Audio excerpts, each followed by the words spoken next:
1999 წლის 9 თებერვალს თბილისში 21 კაციანი შეიარაღებული ჯგუფი, რომელშიც ქართველების გარდა 6 ჩეჩენი შედის, პრეზიდენტ შევარდნაძის ლიკვიდაციისათვის ემზადება. ამ ბოლო 10 დღეში ეს უკვე მათი მესამე მცდელობაა. შეთქმულებმა უნდა მოკვლან ედუარდ შევარდნაძემ, დაეწყონ აჯანყება და ზვიად გამსახურდიას ხელისუფლება აღდგენილად გამოაცხადონ. ჯგუფს გამსახურდიას გვარდიის პოლკოვნიკი 30 წლის გოჩა ესებუა ხელმძღვანელობს. შეთქმულებმა ესებუასაგან ჯერ კიდევ წინა დღეს მიიღეს სიგნალი, რომ 900 ოპერაცია უნდა ჩატარებულიყო. ყველა მათგანი დღის მეორე ნახევარში ქალაქის სხვადასხვა ადგილზე უნდა შეკრებულიყო და სპეციალურად ამ საქმისთვის შეძენილ მიკროავტობუსის გამოჩენას დალოდებოდა. ახლა ისინი დანიშნულების ადგილზე ელიან მანქანას.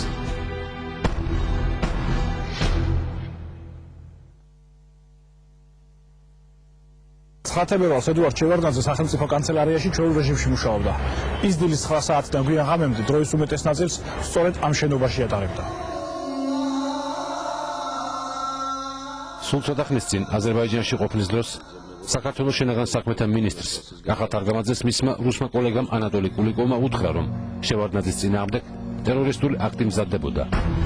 თუმცა საუბარში მეტი კონკრეტული არაფერი თქმულა. ქართველი ძალოვნები კულიკოვის ინფორმაციას განსაკუთრებული ყურადღებით მოეკიდნენ. გაძლიერდა შევარდნაძის დაცვის სამსახური. ეს არ იყო რაღაცა კონკრეტული ინფორმაცია, მაგრამ სულ იყო. მოხდება ტერაქტი, მზადდება ტერაქტი. ეს ზოგადი ხასიათის ინფორმაციები არ დაწყებულა არც 17-ში, არც 94-დან მოყოლებული და ამ ხნის განმავლობაში 2 ტერაქტი მოხდა. 1995 წელს მომხდარი ტერაქტის შემდეგ შევარდნაძე მსოფლიოში ერთ-ერთი ყველაზე დაცული პრეზიდენტი გახდა. საბჭოთა ველდის ნაცვლად პრეზიდენტმა გერმანელების ნაჩუქარი დაჯავშნული მერსედესი დაიწყო მოძრაობა. ხოლო მის უსაფრთხოებაზე ამერიკაში მომზადებულმა პირადმა დაცვამ და სახელმწიფო დაცვის რამდენიმე ათასიერმა სამსახურმა დაიწყო ზრუნვა. შევარდნაძის დაცვისაგან განსხვავებით, ესებუას რაზმი ამერიკელებს არ მოუზადებიათ. მათ სპეციალური სამხედრო წვრთნა 5 თვის განმავლობაში ჩეჩნეთში, გროზნოსაგან 10 თუ ძალიან შორს, ავტურის სამხედრო ბაზაზე გაიარეს. ვინ იყო ის ხალხი, ვისაც შევარდნაძის კვლელობა და დამხობილი ხელისუფლების აღდგენა ჰქონდა ჩაფიქრებული? რა ამოძრავებდათ ამ ადამიანებს? ყველა მათგანი საქართველოს პირველი პრეზიდენტის, ზვიად გამსახურდიას გვარდიის მეომარი იყო, რომლებიც აქტიურ მონაწილეობას იღებდნენ 1991-93 წლებში ატეხილ სამოქალაქო ომში. ისინი შევარდნაძის ხელისუფლების წინააღმდეგ ბრძოლაში დამარცხებული სამხედროები იყვნენ, თუმცა დანებებას ჯერ კიდევ არ აპირებდნენ. მიზანი იყო ამის მუშაობა, რომელიც საქართველოს უღალატა, ერთს უღალატა. ერის მოღალატე ის იყო, რომ საქართველოს პირველი პრეზიდენტს რო კლავს, კაცი, ეს არის ღალატი. მათი ინსტრუქტორები ჩეჩნების გარდა არაბი მეომრებიც იყვნენ. ისინი კარგად ფლობდნენ ყველა ცეცხლსასროლ იარაღს. იცოდნენ როგორ ემოქმედათ ექსტრემალურ სიტუაციაში. სამხედრო მომზადება მკაცრი კონსპირაციის პირობებში მიმდინარეობდა. კონტაქტი არ ჰქონდა ჩვენ. და თუ ვინმე მოვიდოდა, იქ უნდა მისულიყო ის, ვისაც თავიანთი ენა რომ იცოდა ისეთი. ძირითადად უნდა ყოფილიყო იქ ვარჯიში, ყველაფერი გრანატამეტით ან მუხით. ჯგუფი გოჩა ესებუამ სამეგრელოში შეკრიბა. გოჩა სყავდა იქ ნაცნობები ჩეჩნეთში. იმიტომ აქედან მთევნიდან პირველ ომშიც ჩეჩნეთთან ერთად ისწავლობდა იქ მონაწილეობას და იცნობდა იქაურობას. ჩეჩნეთში 5 თვიანი მომზადების შემდეგ მებრძოლები თბილისში ნაწილ-ნაწილ 4 ჯგუფად შემოვიდნენ. მათ საქართველოს დედაქალაქის სხვადასხვა უბანში რამდენიმე კონსპირაციული ბინა იკირავეს. 9 თებერვალს სამხედრო ოპერაციის შედეგებს მოუთმელად ელოდებოდა გამსახურდიას მთავრობის ერთ-ერთი ხელმძღვანელი, ყოფილი ფინანსთა მინისტრი გურამ აფსანძე. ქართული სპეცსამსახურების ცნობით, სწორედ ის იყო ამ ოპერაციის იდეური სრულისჩამდგმელი და ხელმძღვანელი. მათი დაფინანსება და აღჭურვა მთლიანად გურამ აფსანძემ უზრუნველყო. მან ჩეჩნეთში ავტურის სამხედრო ბაზაზე ერთხელ პირადადაც კი მოინახულა მებრძოლები. ჩვენ ეროვნული გვარდიის მებრძოლები ვიყავით. ჩვენ ძალება უნდა შეგეცვლიოთ და სამხედრო ოპერაცია უნდა ჩავიტაროთ. ხო, ვარიანტი არ გამოდიოდა, ჩვენ ჩავატარეთ იმენა სამხედრო ოპერაცია. სპეცსამსახურებისავე ცნობით, ჯერ კიდევ 1997 წლის გაზაფხულზე მოსკოვის ერთ-ერთ რესტორანში ის და გოჩა ესებუა საგანგებოდ შეხვდნენ ერთმანეთს. პრეზიდენტ ზვიად გამსახურდიას სიკვდილიდან უკვე 3 წელზე მეტი იყო გასული. სანამ შევარდნაძე ცოცხალია, ჩვენს მიზნებს განხორციელება არ უწევია. მე დიდი თანხა მჭირდება, რათა სამხედრო ოპერაცია მომამზადო. დანარჩენს საკუთარ თავზე ვიღებ, უთხრა ესებუამ აფსანძეს. მცირე დუმილის შემდეგ ესებუამ შევარდნაძის ლიკვიდაციისათვის თანხის გამოყოფაზე თანხმობა მიიღო.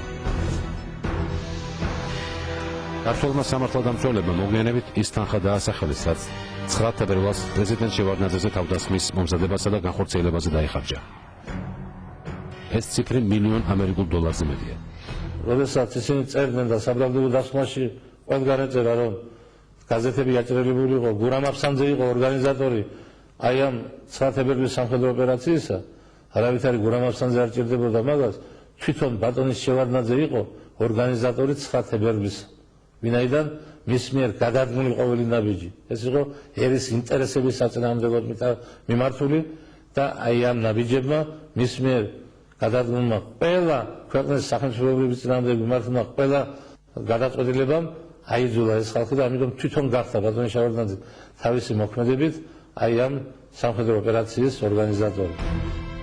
გურამ აფსანძეს, ისევე როგორც მთლიანად ზვიად გამსახურდიას მთავრობას, ჯერ კიდევ ხელისუფლებაში ყოფნის დროს შევარდნაძის პათოლოგიური შიში და სიძულვილი ჰქონდათ. იმ დროს ედუარდ შევარდნაძე საბჭოთა კავშირის საგარეო საქმეთა მინისტრი იყო. Я не могу примириться с теми, გამსახურდიას შევარდნაძე საქართველოსათვის ყველა უბედურების სათავეთ მიაჩნდა და სწამდა, რომ საქართველოში მოხდა ყველა ნეგატიური მოვლენაში სწორედ მისი ხელი ერია. я ухожу в отставку. მაგრამ მას ჰქონდა აკვიატებული ერთი აზრი, რომ შევარდნაძე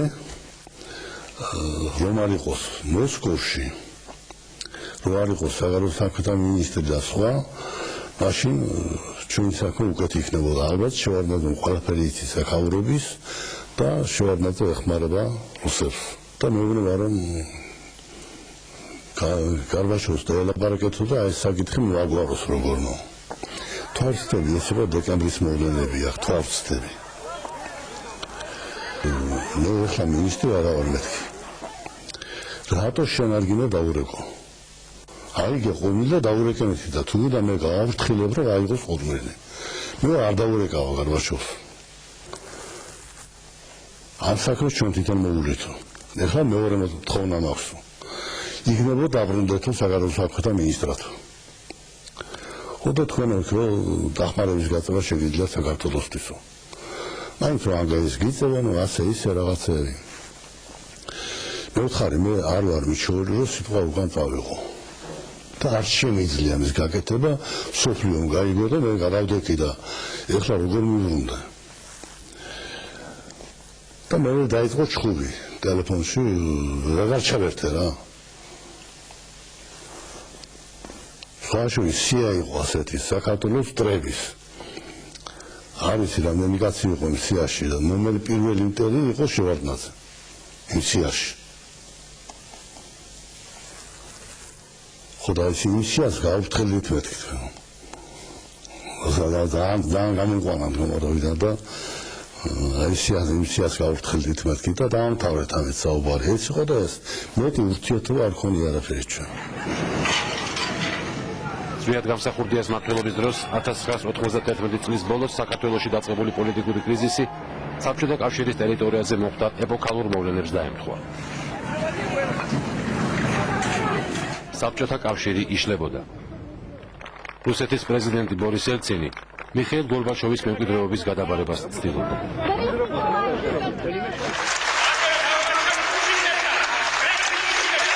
საქართველოში კი ამ დროს უკვე შიდა პოლიტიკურმა დაპირისპირებამ პიკს მიაღწია. იმის გამო რომ დღეს შეიძლება მოხმარდაგო თავდასხმა და ზვიად გამსახურდიას მისი ყოფილი მომხრეები, გადამდგარი პრემიერ-მინისტრი თენგიზ სიგუა და გვარდიის სარდალი თენგიზ კიტოვანი უპირისპირდებოდნენ. ისინი მას დიქტატურის დამყარების მცდელობაში ადანაშაულებდნენ. ხელისუფლება აცხადებდა, რომ ისინი კრემლის აგენტები და მოღალატეები იყვნენ, რომლებსაც მოსკოვიდან შევარდნაძე მართავდა. არა და მე დარეკვითაც კი არ ვეკავდი ხოლმე მასთან. მან დარეკა ორჯერ. ჩვენთან ორჯერ აქ დარეკილი. სწორედ 1991 წლის დეკემბერში ალმა-ატაში ბორის ელცინის თაოსნობით დამოუკიდებელ სახელმწიფოთა თანამეგობრობის შექმნასა და საბჭოთა კავშირის დაშლას ხელი მოაწერეს მოკავშირე რესპუბლიკებმა. დამკვირვებლის სტატუსით იქ საქართველოდან ხურამ აფსანძე და უზენაესი საბჭოს თავმჯდომარის მოადგილე ნემო ბურჭულადაც იყვნენ. საქართველოს დელეგაციამ დსთ-ში შესვლაზე უარი განაცხადა. წამოსვლის წინ ელცინმა არაურაზროვნად გამოგვეცხადა, რომ დილის 8 საათამდე ველოდები დამსახურდიას ზარს. რომის ხდება SNG-ს წევრი. წინააღმდეგ შემთხვევაში გექნებათ პრობლემები. შემთხვევით არ ხდება ასეთი დამთხოვა არა თუ თვეებში და დღეებში, ან საათებში, წუთებშიც კი.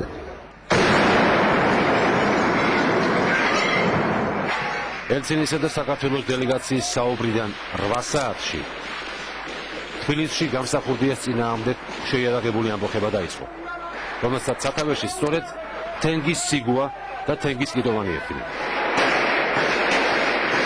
თბილისის ომის დროს აჯანყებულებმა ციხიდან გამსახურდიას მთავარი მოწინააღმდეგე ხედრიონის ლიდერი ჯაბა იოსელიანის გამოუშვეს, რომელიც აქტიურად ჩაება გამსახურდიას წინააღმდეგ დაწყებულ კამპანიაში. ამბოხებულები საქართველოში დისლოცირებული რუსეთის სამხედრო შტაბიდან სერიოზულ დახმარებას იღებდნენ.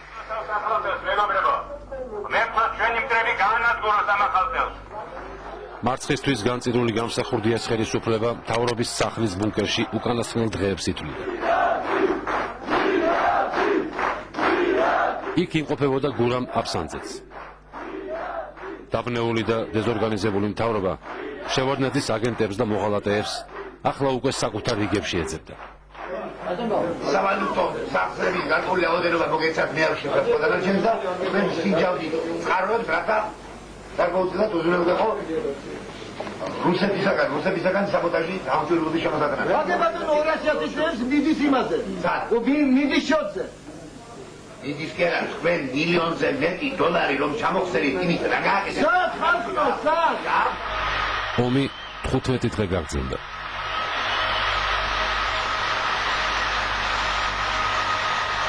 თბილისის ომის დროს გამსახურდიას რადგული გვარდიელი იყო კოჩა ესებუა. იგი ზუგდიდის ბატალიონის რიგებში ძმასთან ერთად იცავდა პრეზიდენტს. გაცხარებული ბრძოლების დროს მთავრობის სახლის კიბეებთან ესებუას ძმა თვალწინ მოუკლეს. როცა და ისინი იყვნენ გასული ეფიკარეთ. როცა დაიჭრა იმ პერიოდში და კოჩაისა მოკლეს. მთავრობის სახლში იმყოფებოდა გურამ აფსანძეც.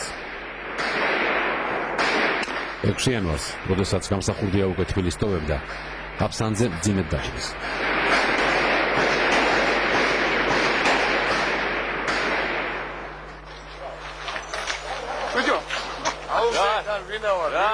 გამსახურდიას ხელისუფლების დამხობის შემდეგ ძალაუფლება სამხედრო საბჭომ აიღო. ქვეყანაში ქაოსი და სამოქალაქო დაპირისპირება მძვინვარებდა.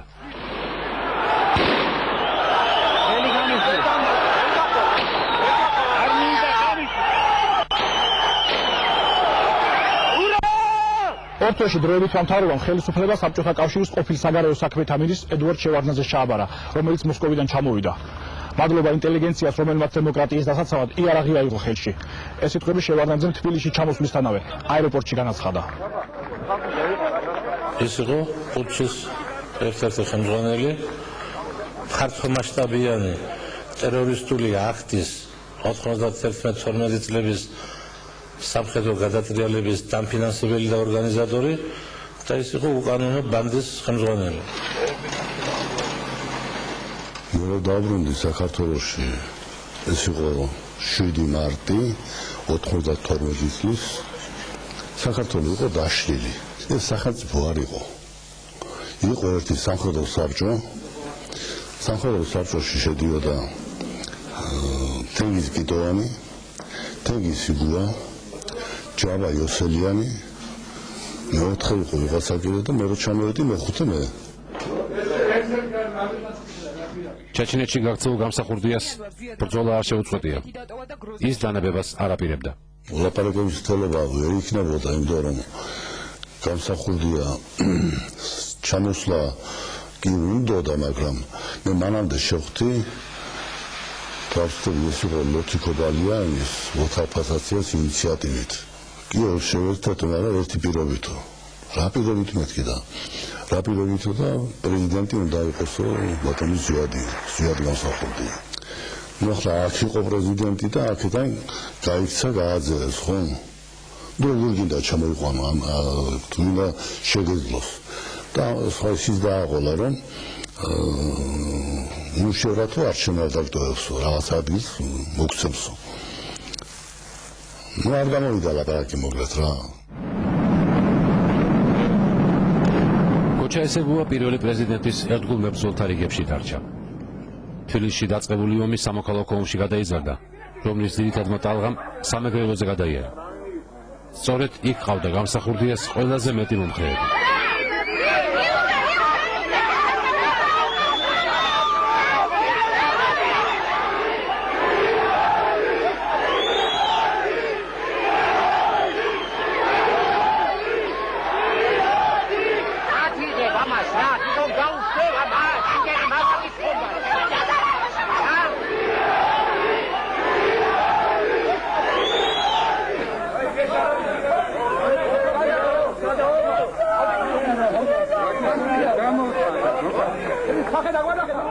საბრძოლო მოქმედებებს უამრავი მსხვერპლი, ძალადობა და ძარცვა ყაჩაღობას დებდათ. ამ კადრებზე კარგად ჩანს მოროდიორთა დაკავების ეპიზოდი.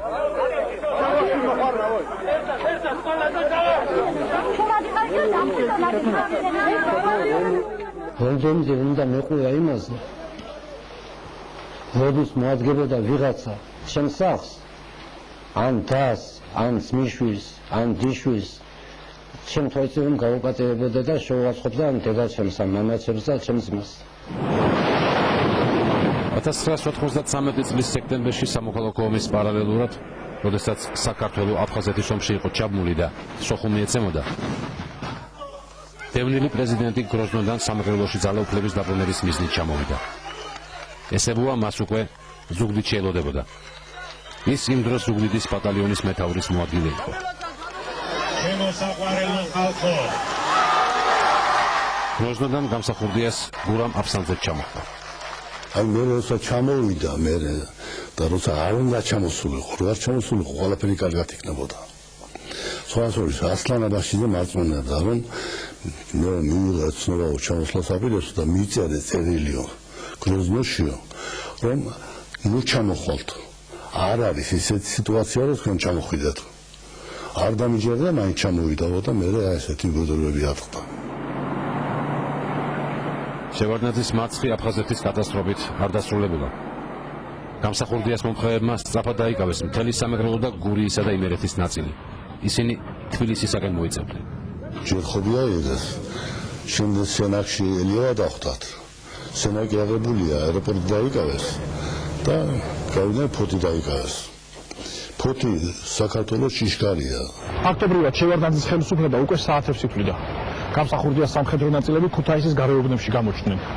ედუარდ შევარდნაძე ბორისელცინს კრემლში დახმარების სათხოვნელად შეხვდა. 4 ვართ კავკასიის ლიდერები და ერთი ვიჩათლით. ხო და რუხა მომეცი დაიმეტე კარტო გავერთ. დადოს გადააფარეს ამაგიდაზე და ხედა წითელი ხაზია გავლებული. წითელი ხაზი ციფის გვიაბიროა მთა ამთაც მიყვება. ხო და ესე გავყავთო შვაზეო საქართველო აქეთო შენიყავიო და იქეთო ზვიადი იყოს. და დაამთავრეთ იქ ლაპარაკი მე ვთხარი თქვენგან არაფერი არ გამოვა. ფაშოვის აყვირდა ალიევი. დღეს საქართველოს მიმართყას ასე იქცევით და ხვალ აზერბაიჯანის მიმართ იქნება ეს ამბავია. გამსახურდიას შევარდნაძის დაპირისპირება ყველაზე კარგად ისევ რუსეთმა გამოიყენა. საქართველო დსთ-ში შევიდა. В связи с этим я принял решение о вступлении Грузии в это содружество, в эту организацию. ამის შემდეგ გამსახურდიას რუსებმა დახმარებაზე უარი უთხრეს. ზვიად გამსახურდია დამარცხდა. მან თავის სამეგრელოს სოფლებს შეაფარა. ბოლოს მას მხოლოდ დაცვის რამდენიმე თანამშრომელი და პრემიერ-მინისტრი ბესარიონ გუგუშვილი შემორჩა.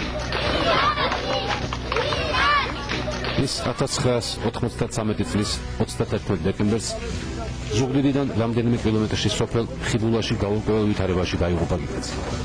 ოფიციალური დასმით მან თავი მოიგო. სამოქალაქო ომმა ყველაზე მეტად სამეგრელოს რეგიონი დააზარალა. შევარდნადისადმი უნდობლობა ყველაზე მეტად სწორედ სამეგრელოში დაგროვდა. Las una cosa que me tiene nici. Ya como da çilgi lasiko. Siz maşa monsuluk alme. Taşı monşu zugdiçi. Hala bir söz rejik ne vada. Çuvat yazıqla. Şubat როგორ ვიყოთ აჭირებული ხალხი. შევარდნაძემ რაც გაუგეთა საქართველოს ასეთი ნემეცებს არ გაუგეთებია რუსებს. არ დაინდო არც დიდი არც პატარა. გურამ აფსანძე მარცხის შემდეგ საქართველოსდან გაიქცა და რუსეთში აფარა თავი, სადაც სპირტის ბიზნესი მიჰყო ხელი.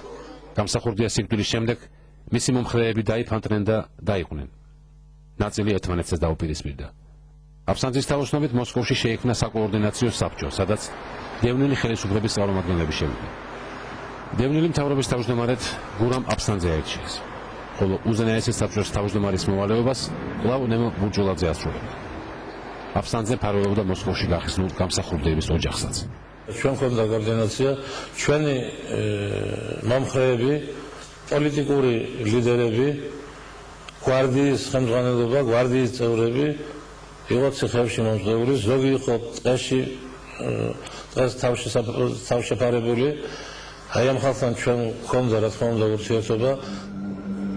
დევნილებს ერთი წუთითაც არ შეუწყვეტიათ ფიქრი იმაზე თუ როგორ დაემხოთ შევარდნაძის მმართველობა და კვლავ ხელისუფლებაში მოსულიყვნენ.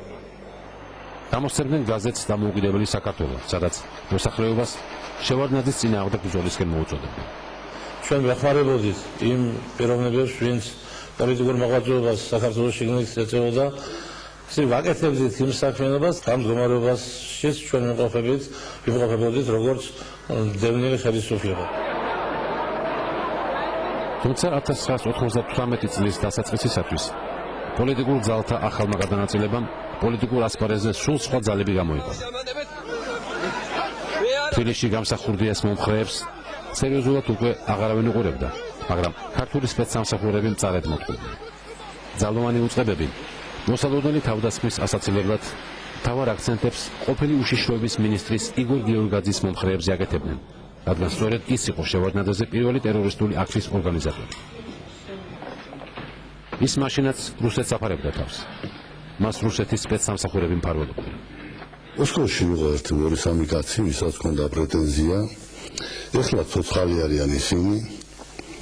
და ალბათ ერთ-ერთი მათგანი, რომელიც რეგეტყვის გვარს დავასახლებ და ვერც სახელს ვიტყვი. ამ დროს კანდიდატურის მოძებნა ძნელი არ არის, როცა მოქმედ პრეზიდენტს მოკლავ, ესე იგი დაგეგმილი გაქვს მკვლელობა, ისიც გარშემული გაქვს, ვინ შეიძლება მოვიდეს ამის შემდეგ. 1998 წლისათვის საქართველოში ვითარება ბევრად შეიცვალა. თუმცა რუსეთ-საქართველოს ურთიერთობა კვლავ დაძაბული რჩებოდა. ახლა დაპირისპირების მიზეზი უფრო დიდი იყო, ვიდრე 1993 წელს ესენგეს თემა. ქვეყანა რუსეთის გავლენიდან გამოსვლას ცდილობდა და საკუთარი გეოსტრატეგიული ადგილის დამკვიდრებისათვის იბრძოდა. დაწყებული იყო მოლაპარაკებები ბაქო-თბილისი-ჯეიჰანის ნავთობსადენის მშენებლობის დაობაზე. მისი საშუალებითაც მთელი კასპიის ნავთობი ევროპაში რუსეთის გვერდის ავლით გავიდოდა. ახალი პროექტი ტრასეკა შუა აზიას და ევროპას ერთმანეთს საქართველოს გავლით დააკავშირებდა. გამსახურდიას მსგავსად შევარდნაძე რუსეთისათვის უკვე მიუღებელ პიროვნებად იქცა. რატო აინტერესებთ შუა აზიის ქვეყნები? ეს სისიუზის რუს ადამიანს და პირველ რიგში ხელმძღვანელებს, რომ არ შეიძლება გააფართონ თავისი ტერიტორია. ჯერ კიდევ 1995 წელს შევარდნაძეზე პირველი ტერორისტული აქტის კვალი სწორედ რუსეთისკენ წავიდა. მისი ორგანიზატორი მისივე ხელისუფლების უშიშროების მინისტრი იგორ გიორგაძე იყო, რომელმაც შევარდნაძის გადარჩენის შემდეგ თავს უაზიანის რუსული სამხედრო აეროდრომიდან გაქცევით უშველა და მოსკოვში ჩავიდა. ესენი არიან ნაჩრები. ესენი არიან არაკაცები. ტერაქტის მეორე დღეს შევარდნაძეს რუსეთის პრეზიდენტმა ბორის ელცინმა დაურეკა. მომილოცა გადარჩენა, მე მადლობა ვუთხარი და ლაპარაკი თითქოს დამთავრდა და მოიცა არა მე ადამიანთარებია ლაპარაკი. და ჩამოაგდო სიტყვა ნავთობსადენზე. და ამებეთ თავი კასპიის ნავთობზე საუბარს და ლაპარაკს ერთად. მივიხილავთ ამ საკითხს. იმიტომ რომ რუსეთია დაინტერესებული რომ ეს ნავთობმა გაიაროს რუსეთის ტერიტორიაზე. მე რა უნდა მეთქვა, მოვთხარი ჩვენ არც ნავთობი გვაქვს, არც გაზი გვაქვს, ერთი წყალი გვაქვს და რაღაცა კიდე და საჭმელი არ გვაქვს, საწმელი არ გვაქვს და თუ კი ვინმე რომელიმე კომპანიონი ნავთობის გატარებას მოინდომებს ტრანსპორტირებას ვარს როგორ ვეთქვი მათქიას. და მე სხვაშორის ალიევმა გადაწყვიტა ასეთი კომპრომისული წინადადება საქართველოს გავიდა ძირითადი ნაწილი, მაგრამ მეორე ნაწილი რუსეთის ტერიტორიაზე და ვერ განახორციელეს ის, იმიტომ რომ ჩეჩნეთში ომი დაიწყო. შევარდნაძეზე მეორე თავდასხმის გეგმის შესახებ ცნობილი იყო თუ არა რუსეთის სპეცსამსახურებისათვის, გამოძიებისთვის უცნობია. მოსკოვში მყოფ გამსახურდიას მომხრეების მონაწილეობა რუსეთის სპეცსამსახურებთან არ ჩანს. თუმცა ედუარდ შევარდნაძე დღემდე დარწმუნებულია, რომ რუსები საქმის კურსში იყვნენ. ვერ გეტყვით ახლა ელცინმა იცოდა, არ იცოდა თუ სხვა ხელმძღვანელებმა ყოველ შემთხვევაში სპეცსამსახურები რომ გეგმავდნენ ამას, აქ ეჭვი არ შეიძლება შეიტანო გასმა, იმიტომ რომ სამხედრო ბაზაზე რომ მიდის ამდენი ხალხის მომზადება, ეს შეიძლება არ იცოდეს სპეცსამსახურმა. რომელი რუსის სპეცსამსახური მონაწილეობდა? ეს იყო იმ ადამიანების ნაბიჯი, რომელი ადამიანებიც მიხვდნენ რომ შევარდნაძე ყუპავს საქართველოს. გამსახურდიას გვარდიელებმა ჯერ 31 იანვარს სცადეს ჩანაფეთის განხორციელება, მაგრამ უშედეგოდ. არც ერთი შეთქმული თბილისელი არ იყო, ამიტომ უჭირდათ ქალაქში გადაადგილება. 31 იანვარს გენადი ქობალიამ თემქაზე ერთ-ერთ კონსპირაციულ ბინას ვერ მიაგნო, სადაც მას რამდენიმე ადამიანი ელოდა. ამის გამო თავდასხმა ჩაიშალა. პირველი ოპერაცია იყო ყველაზე კარგი ამინდი ჩვენთვის იმენა რომ იმ საღამოს ყინავდა, თოვდა ყველაფერი და მაგრამ და აურია ყველაფერი გზაში ვერ მიაგდა ბიჭებსა და რა ვიცი ახლა. მეორედ კი თავდასხმის ადგილზე ისინი მაშინ მივიდნენ, როდესაც პრეზიდენტის ესკორტმა უკვე ჩაიარა. ჩეჩნეთიდან ჩამოსულმა შეთქმულებმა გზის შესწავლა დეტალურად დაიწყეს. პრეზიდენტი ყოველ დღე ერთი და იგივე გზით მიდიოდა სამსახურში და ბრუნდებოდა უკან. კანცელარიიდან ესკორტი თავისუფლების მოედნის გავლით სანაპიროზე ჩადიოდა და გორგასლის ქუჩით ქრთანისის სამთავრობო რეზიდენციაში ადიოდა. კანცელარიიდან ქრთანისამდე გზას ესკორტი დაახლოებით 10 წუთს ანდომებდა. კოჩაესებულა თითოეულ შეთქმულთან ერთად საცალკე მოძრაობდა პრეზიდენტის მარშრუტზე. სწავლობდა ესკორტის მოძრაობას სხვადასხვა ამინდში. მას უნდა განესაზღვრა ესკორტის მოძრაობის სიჩქარე და დრო.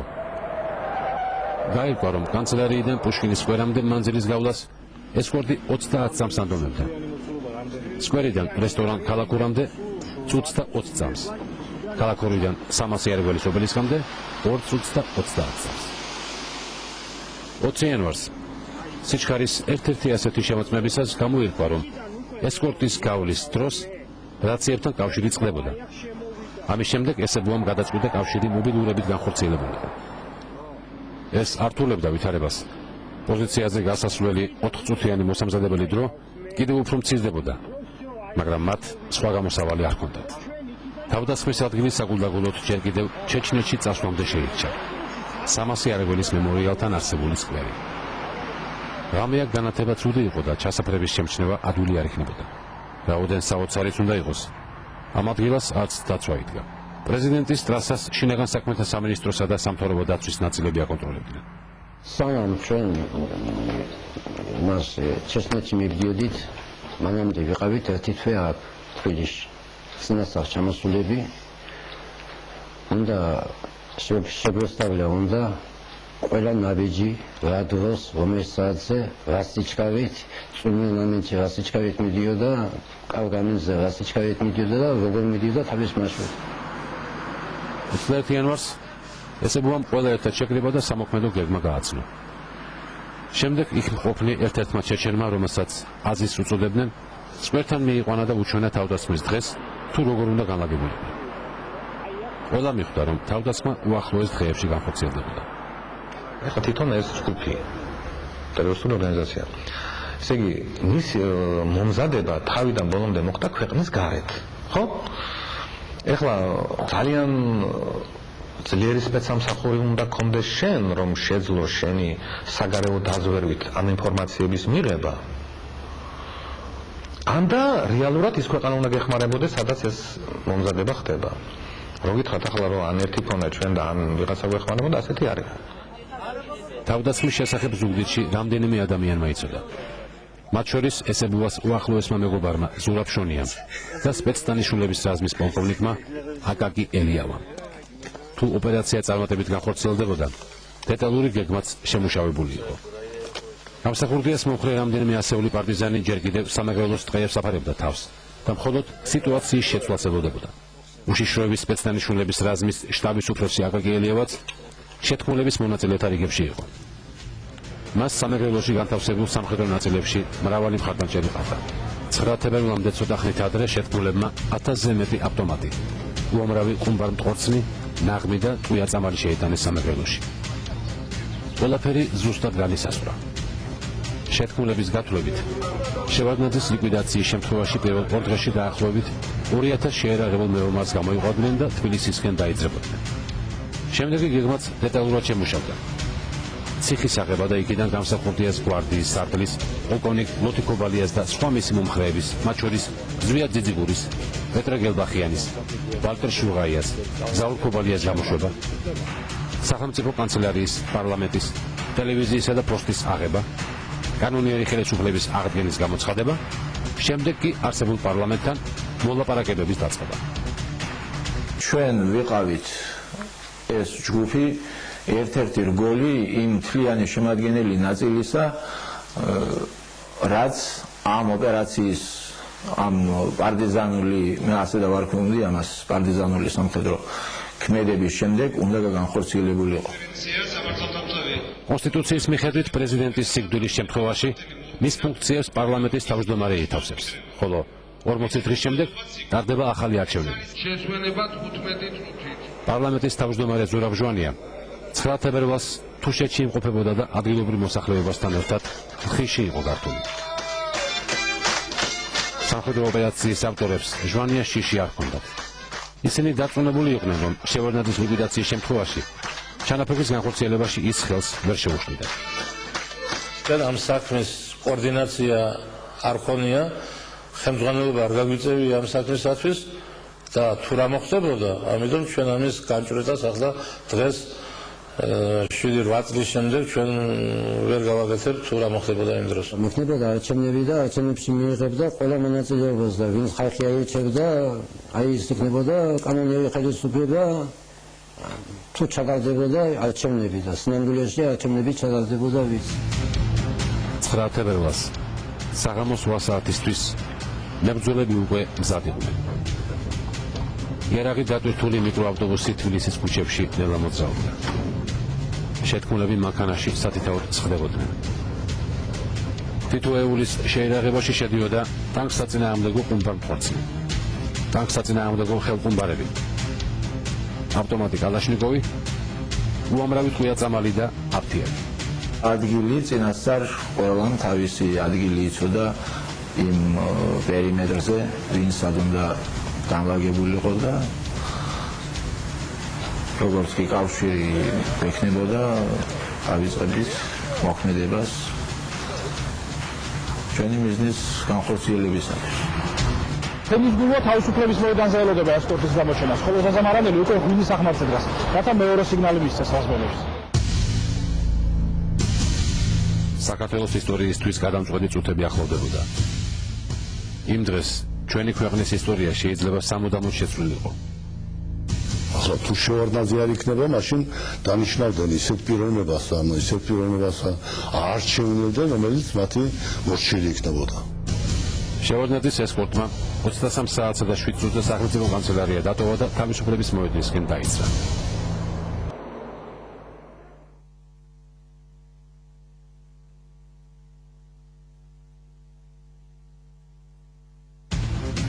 პრეზიდენტის ესკორტი თავისუფლების მოედანზე გამოჩნდა. ფენის გულვამ მობილური ტელეფონით პუშკინის სკვერიდან ესებუას ესკორტის გამოჩენა შეატყობინა. როგორც ყოველთვის, ტრასა მთლიანად დაკეტილია. პრეზიდენტის ესკორტში 9 მანქანაა. პირველი ავტომობილი გზას ამოწმებს. შემდეგ სამთავრობო დაცვის მანქანა და 2 ჯიპი კეტავს გზას, სადაც სპეცდანიშნულების 4-4 მებრძოლი ზის. ისინი ჩეზეს სისტემის პისტოლეტებით და ამერიკული MP5 სისტემის ავტომატებით არიან შეიარაღებული. მათ მხოლოდ 20 წვიანი ორ-ორი მჭიდი აქვთ. შემდეგ პრეზიდენტის დაჯავშნული მერსედესი მიდის, სადაც პრეზიდენტი, ცხოლი და სამთავრობო დაცვის უფროსი ვახტანგ ქუთათელაძე უნდა იწყება. თავარ მანქანას პირადი დაცვის ავტომობილი მოჰყვება. უკანა მხრიდან მერსედეს ისევ სპეცდანიშნულების ჯიბები კეტავენ, ხოლო ესკორტის შემადგენლობას პოლიციის მანქანები ამთავრებენ. პრეზიდენტის უსაფრთხოებას სულ 28 შეიარაღებული სპეცდანიშნულების საზღვის მებრძოლი, პოლიციელი და პირადი დაცვის ოფიცერი იცავს. მათ წინააღმდეგ საბრძოლველად გამზადებული 16 კარგად შეიარაღებული მებრძოლი უკვე სკვერთან არის. სახელმწიფოს ნიველია იმისტრი უნდა მოსულიყო მანქანა. მანქანა მოვიდა ჩავსხდით ჩვენ, ავედით მანქანაში, გამოვიცვალეთ ყველაფერი, ადგილს და უცბად ჩავიცვით დონეჟილეტი, რაც იყო დონეჟილეტი და ის და ჟილეტები უფრო არა. ჭიდის სასაწყობი. იარაღი ავიღეთ და ვიყავით მისად. როდესაც ფენის გულვამ ესებუას თავისუფლების მოედანზე ესკორტის გამოჩენა აუწყა, მიკროავტობუსის უკანა შუქები აინთო. ეს იყო ოპერაციის დაწყების ნიშანი. მანქანები ნელ-ნელა დაიძინეს სკვერისკენ. ოპერაციის დაწყებით ჩესებს კონდა ნაცვამირევისა უნდა ესროლა ჩეჩენს და გამოსვლის დროს ოპერაციის დაწყებით როცა მე მასკენი და მეუთხარ რაცა უნდა იყოს ბანი საქართველოს პრეზიდენტი და ქართველი ეს მინაზულიელმა უნდა მოკლეს და მართლა დიდებელმა მეთქი უთხარ და პირველი სოლიცის იყო. მალე ზაზა მარანელმა გვინის აღმართიდან ესებუას დაშიფრული წინადადება გადასცა. პირველი, მეორე ვარ, გამოდი ჩემთან.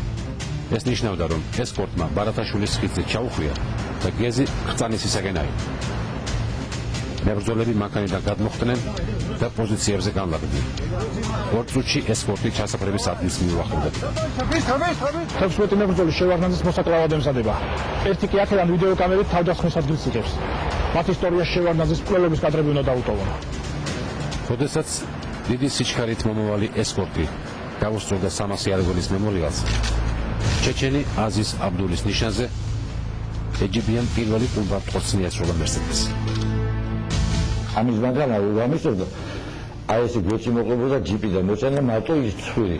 მე აგრის გადაის და იმაში მოვატი და მაშინ იყო ვატი და მეორე უკვე ზევიდან უცბად წამებში დაუშინეს ზარი და ახოდო როგორც აქ მიდიოდა სულ ახოდო ბიჭები შლებოდნენ გადაგზავნა მიდიოდნენ იქ ბოლომდე ჩადიოდნენ.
პირველი ჭურვი დაჯავშნული მანქანის საბურავთან ასფალტზე აფეთქდა. ძღოლმა საჭის დაჭერა შეძლო და მანქანამ მართვა არ დაკარგა. მეორე ჭურვი მერსედეს წინ მოხვდა. ყუმბარპორცნების პარალელურად თავდასხმელებმა ტანკს საწინააღმდეგო ხელყუმბარები ისროლეს მანქანების მისამართით, რათა ესკორტის სვლა შეეჩერებინათ. და შემდეგ მოხდა საქარე მინის ძირში, ესე იგი კაპოტში, რამაც ძრავი გამოიყვანა საერთოდ წყობილებიდან და ერთი რამე დაუღნიშნო, რომ ეს მინები ვინტრო საერთოდ გაფეთქდა ავტომანქანაზე წინა, მით უმეტეს წინა საქარე მინა და შემდეგ გვერდები ეგ შემდეგ გაფეთქდა უკვე. და ხედელობის არეც საერთოდ არ ამქონა მას. ესკორტის ყველა მანქანა გაჩერდა და ბრძოლაში ჩაერთო. სპეცდანიშნულების რაზმის წევრებმა და პირადმა დაცვამ შეიარაღებული წინააღმდეგობა გაუწიეს თავდამსხმელებს. მანქანას პირველი უდარი რომ მიიღო, მაგრამ პირველი უდარი რომ მიიღო, როგორც მე ვთქვი, პირველი კარი გასაღები მარჯვნივ მხარეზე პეტლი რო არის და აბიეკა იქ მოხდა პირველი ჭური მაგარი. აი იქიდან დატრიალებული მანქანა.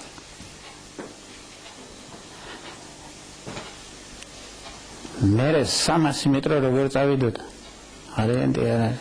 любой ნევისიერ მსხვილს რა შეაგითხა სასაცილად არ ეყოფა. ბატონი ედვარდის სიტყვები მახსოვს, მე რითი დაგეხმაროთ. ბრძოლის ეპიცენტრში სროლა აცლება. მოკლეს პრეზიდენტის დაცვის წევრი ახალ შევარდენიძე და სპეცდანიშნულების რაზმის მებრძოლი დავით პოკაური. საპასუხო ცეცხლით მოკლეს ერთი თავდამსხმელიც, ჩეჩენი ეროვნების ჯანგალიევი. თუმცა მალე პრეზიდენტის დაცვას ტყვია-წამალი გამოელია და სროლა შეწყდა. ეს რო იწებოდა უცბად დროს შეწყნარდა სროლა და უცბად ჩავედი მე იქ ახლო ვიდექი. ჩავედი იქან და ისინი ყვიროდნენ მიჯებო არ გვესროლა. მე ვთხარი თქვენ მოსაკლავად კი არ მოსულოთ. ჩვენ მოვედით იმ ერთ კაც ურჯულაზე რომ მოგვეკლა. ის სატანას დახოცვაგინდოდა სად არის მეთქი ის არ არისო.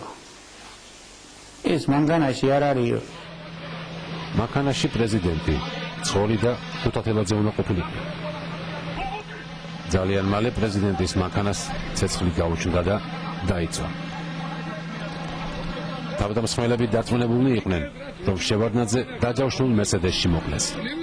ყველაფერს სულა და ის მანქანები გაჭერდა, გოჩა მიგიდან მოუარა და წასაზე გავიდა. ხო და მეც მიყვებოდი წასაზე და მე წყალში გავაგდა წასაზე. იქანე დაცვის ბიჭები, დაშეკილები, არაფრის არ ქონდათ ლაპარაკისისა, საქმე ლაპარაკისისა და ძალავაღონე დაშეკილი იყვნენ შეშინებულები და მანქანას მერსედესთან ახლოს ვერ მივიდოდი. ეხლა 5 მეტროს ახლოს ვერ მივიდოდი მანქანას ისეთი სიმფროვალე. ათხოვჯიმ დაეძახა ესებუამ და მებრძოლებმა ტერიტორია დატოვეს. ისინი ორ მანქანაში განაწილდნენ. ესებუამ EGBS-თან და რამდენიმე პირთან ერთად ჟიგული დატოვა თავდასხმის ადგილი. ხოლო ძირითადი ჯგუფი მერსედესის მიკროავტობუსში ჩაჯდა.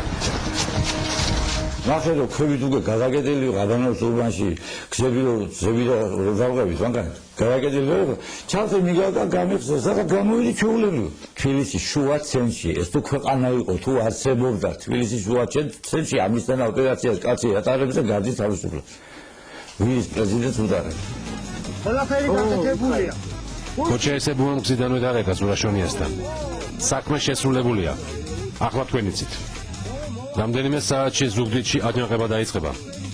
დილით უკვე ადგილობრივ ხელისუფლებას გამსახურდიას ერთგული პრეფექტებით შეცვლიან და თბილისისაკენ დაიძრებიან. ჟიგული ნაძალადევში ერთ-ერთ წყნარ ადგილას, ბაბუშკინის ქუჩაზე დააგდეს. იარაღი, ტელეფონები და პეიჯერები საბარგულში ჩააწვეს. იქვე დარჩა EGBS ბლოკნოტი, სადაც ტელეფონის ნომრები ეწერა. ზურაბ EGB-ამ გადასვლისას საჭეც ხვისაყოცით გაწმინდა, თუმცა ყურადღება არ მიაქცია ერთ უმთავრეს მომენტს. მანქანა მის სახელზე იყო გაფორმებული. სწორედ ეს შეცდომა თავდასხმელებს მოგვიანებით ძვირი დაუჯდათ. რაზმის წევრები ქუჩაზე ფეხით დაეშვნენ და ესებუას ნაკერავებს სახლში მივიდნენ. შეკრებულ საზოგადოებას ტელევიზორიდან სახსალავად. ტელევიზიის ცენტრალური არხი უკვე საგანგებო რეჟიმში მუშაობდა. ესებუა მეზობლებთან შევიდა, რათა ეკრანზე უკვე მკვდარი შევარდნაძე ენახა. იგი ბინაში გაფითრებული და გაუგლებული დაბრუნდა. შევარდნაძე გადარჩა. თან ისე რომ ერთი ჭრილობაც კი არ მიუღია. ტანკს საწინააღმდეგო ყუმბარას, რომელიც სამხედრო ჯავშან მანქანების ეკიპაჟს პირწმინდად ანადგურებს, პრეზიდენტი სრულიად უვნებელი გადაურჩა. ეს დაუჯერებელია. იქანე ვინმე ჩემზე ტყია ესოდა რომ მოვეკალი ჯობდა ის როცა ხედა ვინახე. რაზი გონდა მე ჩვენ ცხოვრებას. ანდა ჩვენი შვილებისგან და საქართველოს ცხოვრებას რაზი გონდა. საქართველოში განგაშია გამოცხადებული. თავდაცვის, შინაგან საქმეთა და უშიშროების სამინისტროებში ნომერ პირველი საბრძოლო მზადყოფნაა. ძალოვანი მინისტრები ისტერიკაში არიან. ჩვენების და ჩვენების ეხლა მოყოლები და დაყლიმი და დაღლი რა გახდა ამის დაღლის მოყოლ სწრაფად დაღლები მოყოლ და მოდოროლოგი მეიყვანეთ რომ სუნი ერიგოს იმის შემთხვევის ადგილზე. შემთხვევის ადგილი დაიცოვე. კი ბატონო, შენი ხალხი განალაგე დაიცოვე ადგილი. მეტი არ მინდა არაფერი. ადგილი დაიცოვე. გამორჩა და ვიღაცა მოგდა გამეჭო რა საკეთებ? გამორჩა ხალხი გასვათ ასტრაფოს. პარი 56 ვარ, პარი. სადარია გულუა სპეციალური სადარია ამდენი ხალხი. პარი 56 ვარ, პარი. როგორ გადარჩა შევარდნაძე? იქ თუ არა იმ დღეს საერთოდ ის მანქანაში. თავდამსხმელები დღესაც ამტკიცებენ, რომ მერსედესი ესკორტთან ერთად გაჩერდა და ის ცეცხლის ხაზს არ გასცილებია.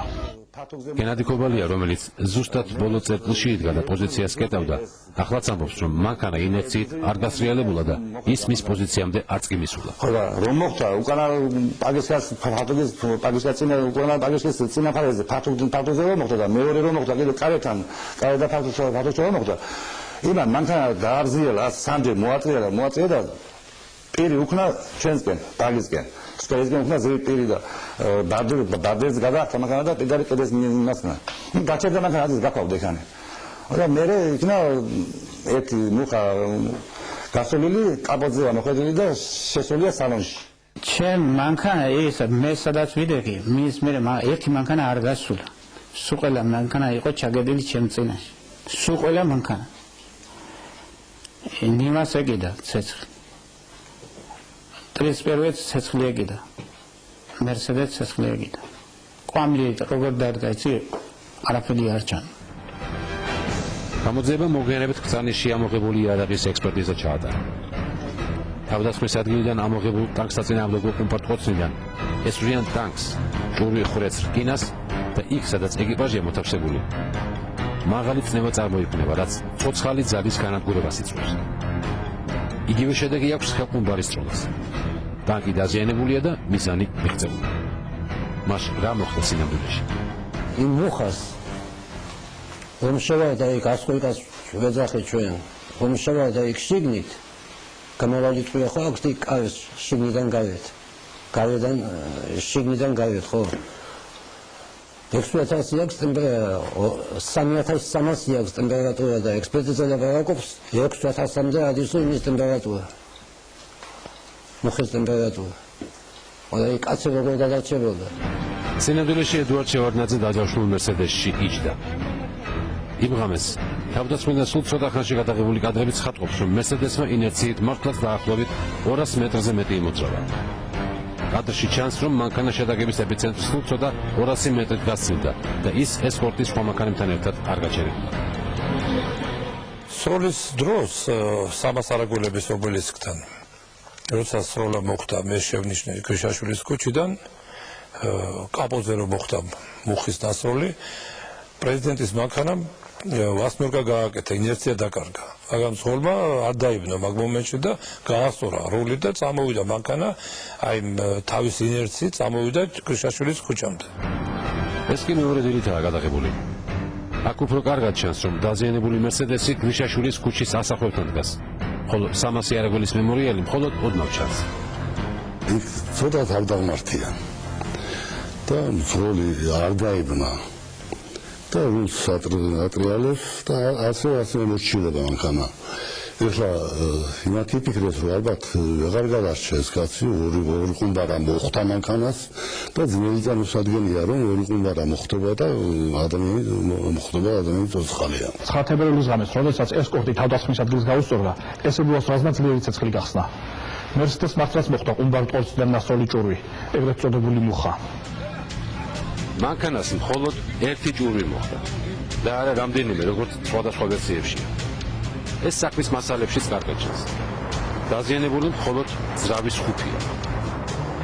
ექვსტონიანმა მანქანამ ინერცია შეინარჩუნა და დიდი სიჩქარით გასრიალდა. ის საშუალებითაც ცეცხლის ხაზს ფაქტობრივად გასცდა.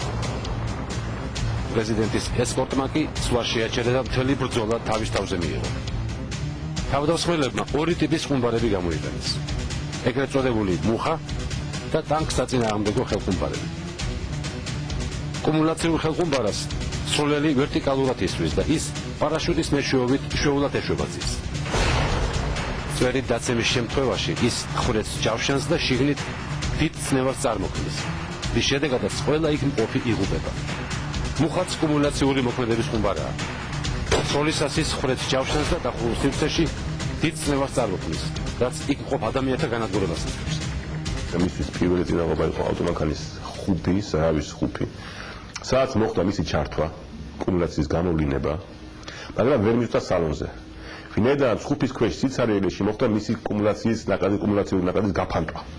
სალონზე ვერ მივხვდა. ეს რო ყოფილიყო სალონთან, მოხდრილიყო კარებში, აუცილებლად მოხდებოდა კუმულაციის გამოვლინება ბოლომდე და შეაღწევდა სალონში. მოხდებოდა ამ ჯავშანის დარღვევა.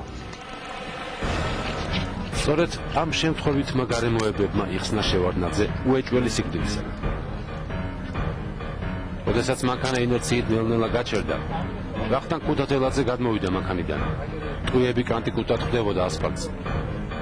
იქვე რამდენიმე მეტრში პოლიციელი გარიგ სიმონიანი ეფარებოდა საკუთარ მანქანას. მერსედესი უკვე ბოლავდა, მათ მანქანიდან გადმოსვლა ძლივს მოასწრეს.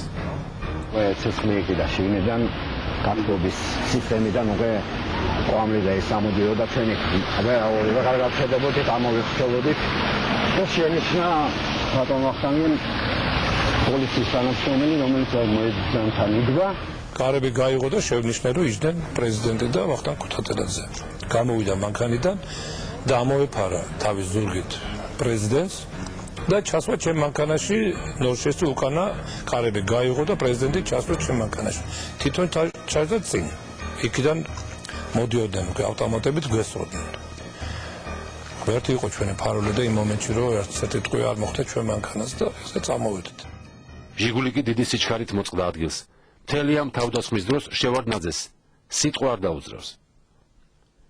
წინ ხომ არ იქნება კიდევ ჩასაფრება. ეს იყო მისი პირველი წინადადება. შედარებით ახლა ტერაქტზე აღარ ფიქრობდი, იმიტომ და ჯავშნული მანქანით მიდიხარ და მშვიდობიანად ხარ კაცი. მე ახლა ყოველდღე ხო ტერაქტზე არ ვფიქრებ. ფიქრობ რომ ერთხელ უკვე მოხდა და კიდევ ხო არ მოხდება.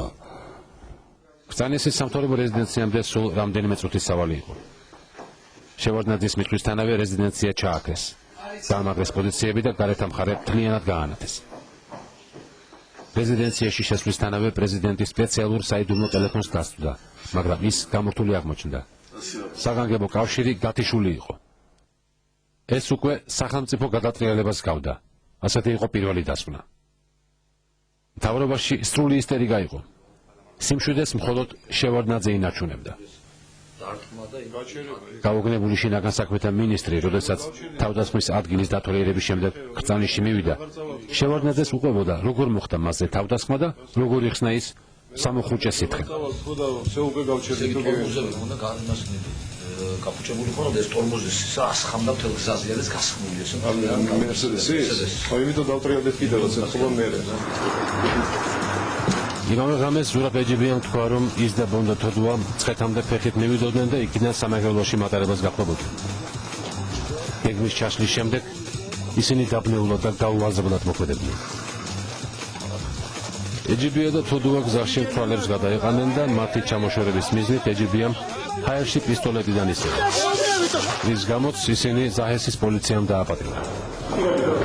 იმ ღამეს ქართველმა ძალოვანებმა არაპროფესიონალიზმისა და უპასუხისმგებლობის ნამდვილი მაგალითი აჩვენეს. დაპატიმრებულები განყოფილებაში მიიყვანეს.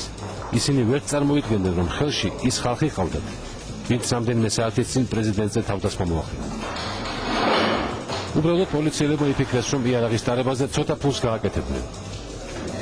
მათ თოდუა ფულის მოსატანად გაუშვეს, ხოლო ეჯიბია ძევლად დაიდოვეს. იმავე ღამეს თბილისის ერთ-ერთი რაიონის პოლიციამ თავდასხმაში მონაწილე ზაქარაია და ერთი ჩეჩენიც დააკავა. შეგვიყვანეს სამილიციის განყოფილებაში და შევთანხმდით იმაზე, რომ მე უნდა წავსულიყავი ამ ჩეჩენი მეგობრის პასპორტის მოსატანად ის დატოვეს და მე წავედი უკვე მეგობრისგანაც უსიტყვოდ მქონდა ასე ვთქვათ თანხმობა მიღებული რომ ბინაში არ უნდა მივსულიყავი და აი ჩემი თავისთვის მეშვეო. რა თქმა უნდა ზაქარაია პოლიციის განყოფილებაში არ დაბრუნებულა. თუმცა 10 ჩეჩენი მებრძოლი დაიტოვეს პოლიციაში დიდხანს. $500 საფასურად ისიც მალევე გაათავისუფლეს. ყველა ჩეჩენი ყავდა იმის შემდეგ მე საქართველოსთან წინასწარ ყველა ტანკის სხობაში იყო ესენი გადახვეწილი თავობის ხალხი დაისმე შიშოება დაისმე და რომ გავიგე იქეთ უკვე არ შეიძლება იმათი გაყვანა მაშინ დაზოვა გაუკეთე აზერბაიჯანის მხარის ტერიტორიას და შევესვა ტანკისით გავუშვი აზერბაიჯანში. ეს ვისასხა ფული მივეცი ისე და ისე გავუშვი. 10 თებერვლის დილას შინაგან საქმეთა მინისტრი კახა თარგამაძე მოსკოვში გაფრინდა და რუსეთის შინაგან საქმეთა მინისტრს ანატოლი კულიკოვს პირადად შეხვდა. თუმცა თბილისში ხელსარიელი დაბრუნდა. კოჩაესებუამ რამდენიმე თავდასხმასთან ერთად ზუგდიდში დამალვა მოასწრო. კვალი არსად ჩანდა. 13 თებერვალს გროზნოში ცნობილმა საველე მეთაურმა სალმან რადუევმა პრესკონფერენცია მოაწყო და სენსაციური ინფორმაცია გაავრცელა. მან საჯაროდ აღიარა 9 თებერვალს თბილისში პრეზიდენტ შევარდნაძეზე გახორციელებული ტერაქტის ორგანიზება. Это не покушение на президента и не террористический акт. Это заранее спланированная боевая операция по уничтожению российского бандформирования в Грузии во главе с Шеварднадзе. მოგვიანებით ცნობილი გახდა, რომ ავტორის სამხედრო ბაზას, სადაც ძვიადისტებმა გაიარეს საბრძოლო მომზადება, სწორედ რადუევი აკონტროლებდა.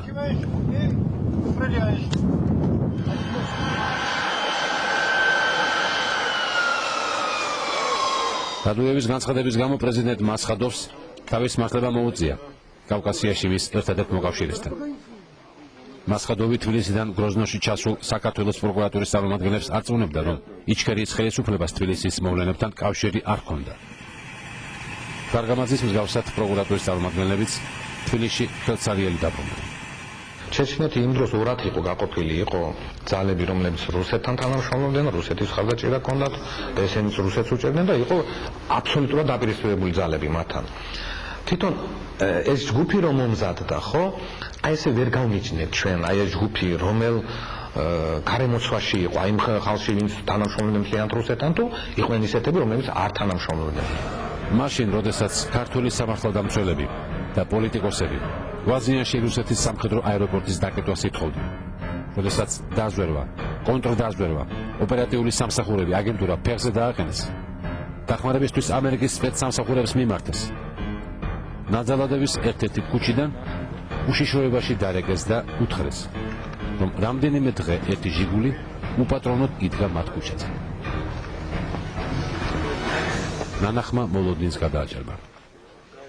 იერახთან ერთად ტელეფონები, პეიჯერები და AGBS ბლოკნოტიც კი ნახეს, სადაც ყველას მისამართი და ტელეფონის ნომერი იყო ჩაწერილი. AGBS-საც მალე მიაკვლიეს. ის პოლიციის სამმართველოში ყავდა დაკავებული და თოდუას გამოჩენას ელოდნენ, რათა ფულის აღების შემდეგ ისიც სახლში გაეშვა. მეყვარეს ამეყვარეს. იფიჯერ კიდე 2 დღე და მე დამიზახეს და უკვე ясნი იყო სულაზე დამიზახეს და სულაზე გადამიღეს უკვე ясნი იყო ყველაფერი. საქმეზე იმდენი სამხილი აღმოჩნდა, რომ გამომძიებლები საკუთარ თვალებს არ უჯერებდნენ. მალე თითქმის ყველა იმ პიროვნების გვარი დადგინდა, ვინც თავდასხმაში მონაწილეობდა. ნაწილმა უფლობის გამო თბილისიდან გასვლაც კი ვერ შეძლო, ისე დააპატიმრეს. საკმაოდ დიდი რაოდენობა პრეზიდენტზე მომხდარი თავდასხმიდან 10 დღეში გოჩაესებუამ აჯანყების დაწყებას სცადა. მან ზუგდიდში მძევლად აიყვანა გაეროს თანამშრომლები და 20-მდე შეარაღებულ პირთან ერთად ჯიხაშკარში გამაგდა. გამსახურდიას ყოფილმა მომხრეებმა აჯანყების დაწყება ვერ გაბედეს. ძალიან ბევრი ვიმუშავე იქ მე კონკრეტულ ადამიანებთან და წარმოდგენა ქონდათ უფრო მეტი ვიდრე რეალობა არსებობდა ცხოვრებაში. რა იყო ეს წარმოდგენა, რომ აი აყვება ჩვენ მთელი საქართველო. მთელი საქართველო ფეხზე დადგება. როდესაც ეს გეგმაც ჩაიშალა, მან დღეს შეაფარა თავი, ხოლო დაახლოებით 1 თვის შემდეგ დაპატიმრების მცდელობისას მოკლეს კიდეც. გურამ აფსანძის ბედიც მალე გადაწყდა. ის რუსეთში მალევე დააპატიმრეს და თბილისს გადასცეს. და მე დამაბადებდა უშუალოდ ეცინის დაცვა სვანეთში. სასამართლოზე აფსანძეს 9 თებერვალს მოწყობილ თავდასხმაში მონაწილეობა ვერ დაუმტკიცეს. თუმცა რამდენიმე წელი სხვა ბრალდებებით ციხეში მაინც გაატარა. გამოძიებამ ვერც იმის დამტკიცება შეძლო, ამ თავდასხმას კავშირი ჰქონდა თუ არა რუსულ სპეცსამსახურებთან. თუმცა იქვე მინდა გითხრათ, რომ ერთ-ერთი არაბი ინსტრუქტორი ამზადებდა ამ ჯგუფს, მე ის გარდაიცვალა. მე ხო და არ ამგონია ის არაბი მაინდამაინც რუსეთის მხარეზე იყო და რუსეთთან თანამშრომლობდა. არაფერი არ უნდა გამოურიცხოთ, მაგრამ ეს არგუმენტიც არის, ხო? ეხლა იმის სასარგებლოდ, რომ აი რუსეთის ოფიციალური სტრუქტურები ოფიციალურად არ იყვნენ ჩართული ამ საქმეში, მაგრამ რაც შეეხება ცოდნას, ეხლა ეს ძალიან დასაშვები ვარიანტია. ხელისუფლებაში კიდევ მეორე მოსვლის ერთადერთი გზა არსებობს, არჩევნების გზა. აი ამ გზას გადაუხვია ბატონმა შევარდნაძემ. და აი ასე ძალით მოსული ხელისუფლება რო არ დათმობს და უკანონოდ მიტაცებულ ხელისუფლებას, ამის მაგალითია იმის შემდეგ, ესე იგი ფალსიფიცირება არჩევნების. და ამიტომ მოხდა რევოლუცია. ამიტომ ვამართლებ მე ამ რევოლუციას და ამიტომ ვამართლებ იმ სამხედრო ოპერაციას, რომელიც 98-ში ჩატარდა. 9 თებერვალის ოპერაციის შემდეგ 7 წელზე მეტი გავიდა. გამსახურდიას მომხრეებისთვის რევანში ვარდების რევოლუციის სახით მაინც შედგა.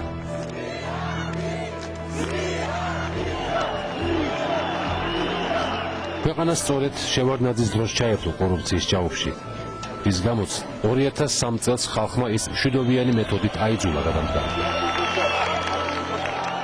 ხელისუფლებიდან მისი წასვლის შემდეგ საქართველოში 13 წლიანი სამოქალაქო დაპირისპირება საბოლოოდ დამთავრდა. ხელისუფლების შეცვლის შემდეგ გურამ აფსანძემ მიხეილ სააკაშვილის მთავრობაში დაიწყო მუშაობა. 9 თებერვლის ოპერაციის მონაწილეთაგან პატიმრობაში კიდევ 5 ადამიანი რჩება. შევარდნაძე საკუთარ სახლში ახლა მემუარების წერით არის დაკავებული. 90-იან წლებში მომხდარი კატაკლიზმების გამოცდილება და ქვეყნის საერთაშორისო პროექტებში აქტიური მონაწილეობა იმედს გვიტოვებს, რომ მსგავსი მოვლენები აღარასოდეს განმეორდება.